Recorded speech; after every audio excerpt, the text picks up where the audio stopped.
This is the new Panasonic Lumix S5 Mark II, and for the price, this has to be the best mirrorless camera you can pick up in 2023. So ironically enough, that intro you just saw was filmed using the original S5, which is still a fantastic camera, but there were a few areas where it lacked autofocus.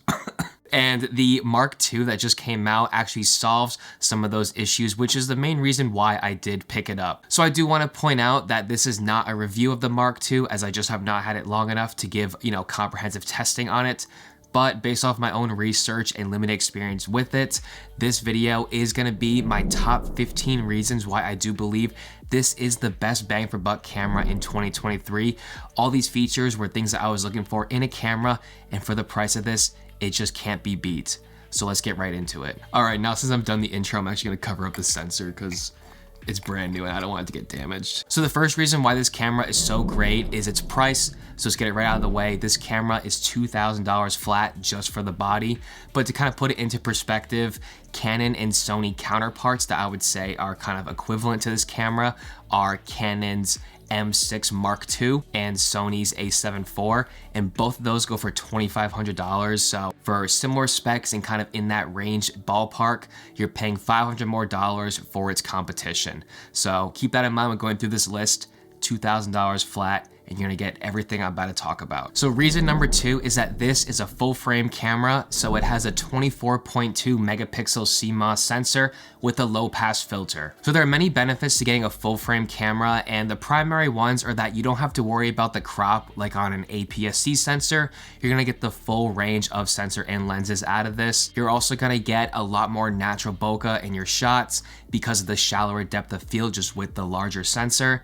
You're also gonna get an increased dynamic range, which means you're gonna be able to get more detail in your shots from the very darks of your images to the very brights.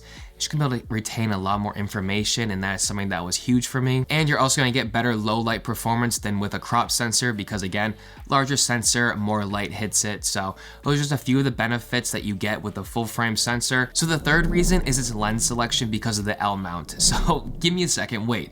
Before you kill me in the comments about, Canon and Sony, I'm not saying it's better than theirs. I know that theirs is definitely more comprehensive, but because of the L mount and the alliance between Leica, Panasonic, Sigma, and DJI, there are so many lenses and they're coming out very quick with new ones all the time, and a majority of the Panasonic and Sigma ones are just generally cheaper than that of Canon and Sony counterparts. So I currently have the Sigma 28-70 f2.8, which is right now on that camera that I'm filming with, but I also have the Laowa 90mm 2x macro lens, which is what the intro was shot with. And between these two lenses right here, it costs around $1,400, and I have filmed all of my content with my cameras with these two lenses. They're very versatile. I do plan on getting more very soon. It's just, a matter of saving up money, breaking some piggy banks and stuff like that. But the lineup of lenses is growing rapidly and it's very promising for the future. So invest in an ecosystem with good lenses, and I think that the Panasonic Lumix has that backing it up. So reason number four, and really the main reason why I did upgrade from the original to the Mark II, is that this now has Panasonic's new phase detection autofocus. So just to get the elephant out of the room, the contrast-based autofocus on the original S5, it really wasn't good. I mean, to be fair, it wasn't terrible either. I mean, as you can see now, like I'm using it right now, but just a lot of the times it really wasn't reliable. Anytime I move back and then come back into focus, I'm not sure if it did it there. We'll see in, post-production when I'm editing, but it just wasn't reliable. And I found myself a lot of the times, when filming actual B-roll and everything, I just wouldn't use autofocus. I used manual focus at least 60% of the time while filming B-roll. And for those reasons, it really just became a headache. There would be some scenes where I would have a clear subject in the foreground and it just couldn't find the subject and it just wouldn't autofocus onto it. Many times I'm doing overhead shots and just a bunch of things like that. But with this new autofocus system, I haven't tested it out too much yet, as I do plan on doing it some more, but just from reviews and kind of other videos that I've seen on it. So I'm not saying it's as good as Sony or Canon, as they're probably still a little bit ahead, but now with the new phase detect autofocus, it's at least in the same ballpark as the other two. And so with that, I think that really makes this a much more competitive option in the market for many videographers out there. So that's a huge upgrade for me, and now I can comfortably recommend this to anyone because of this new autofocus system. So reason number 5 are all the different recording options that you can choose from with this camera. So one of the biggest things I wanted in my camera was to be able to shoot 4K with no crop. And I'm happy to say that this camera right here can shoot both 30 frames per second and 24 frames per second with no crop in 4K, and I love that about it. Both of these options are also 422 10-bit color, so you can get amazing colors with these options as well. Not only that, but there are so many different other recording options with this. You can get all the way up to 6K recording internally in both 30 and 24 frames per second, and so many other options in between that as well. So it almost seems like there's an unlimited amount of options that you can get with this camera. So reason number 6 is slow motion, and this was another big thing that I looked for in a camera, as I wanted to, at least have the option to use slow motion in some of my videos if I wanted to. And this can easily get up to 1080p, so full HD, no crop, autofocus, up to 120 frames per second, which is great for a camera of this price. But you can also go up to 150 frames per second. You do lose autofocus at 1080p, but then you can even go up to 180 frames per second without autofocus, but there will be a slight crop to this. So if you want, you have the option of going up to 6 times slow-mo with this camera. Again, a crop, no autofocus. 150 is no autofocus, 120. You get all of it, full HD, so not really much more you can complain about with that. So reason number 7 is that this camera does have an option to film in log format, and specifically with Panasonic's Vlog, which I've heard many creators love to use, and my own personal experience has been awesome as well. So anyone who wants to take videography seriously and is using a camera like this, you have to be filming in log anyway.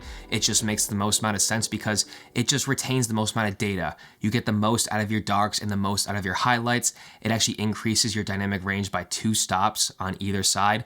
So you just have to be filming in that, and Vlog is so easy to convert as Panasonic has a free LUT that you can download.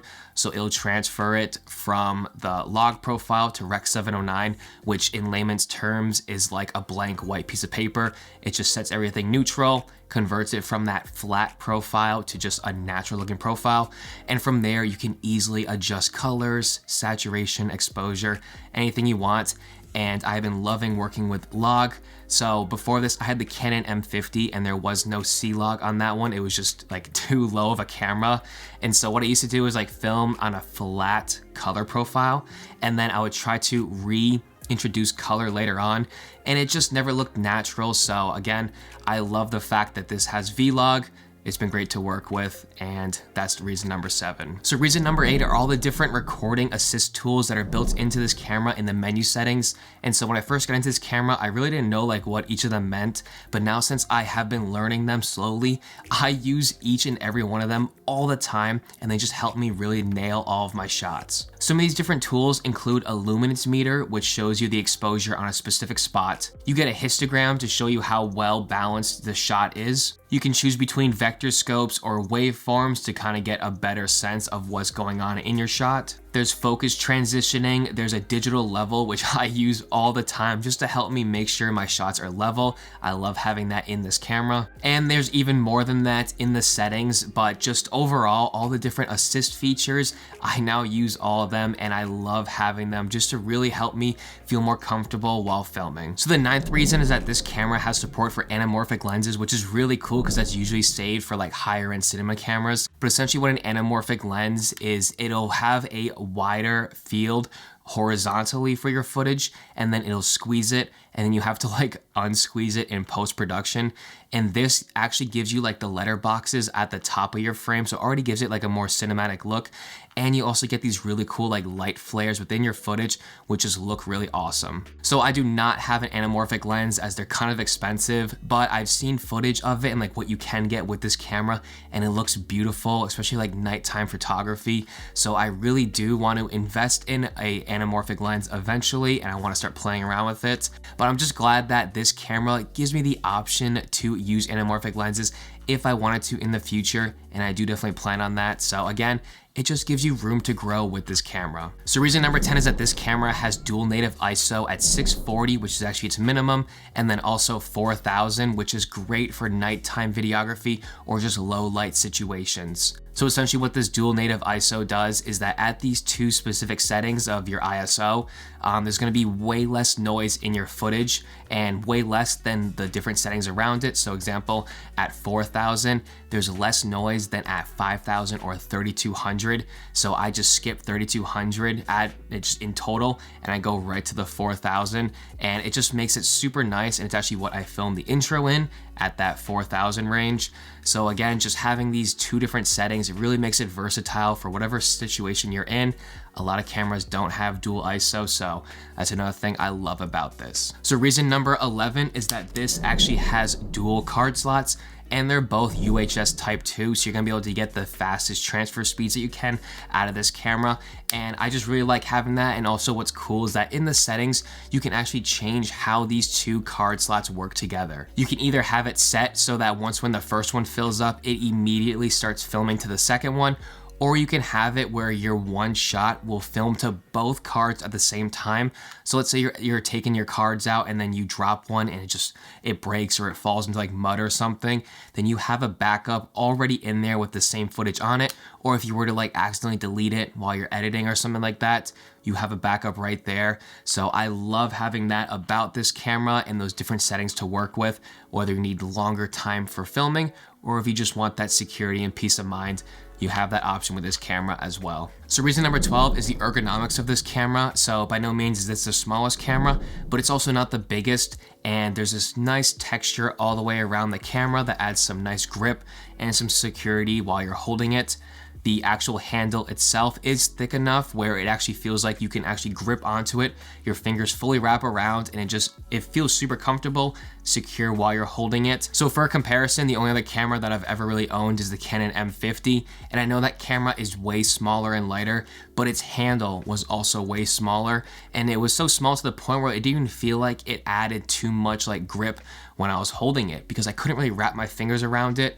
So I just think the ergonomics on this camera are great. They feel great, nice and secure, and that's something that I do really like about this camera. So number 13 is that it has a fully articulating touchscreen that you can pull out, which is great for talking headshots like this. So you can have your camera set up on a tripod right there, and then you can flip out the camera. You can see yourself right from the side, which I love. And the fact that it doesn't flip up, where then if you had a mic attached to your camera or something like that while vlogging, it would just get in the way of that. So having a fully articulating touchscreen, you can adjust all the settings from it, do whatever you want from there, and close it up, nice and compact.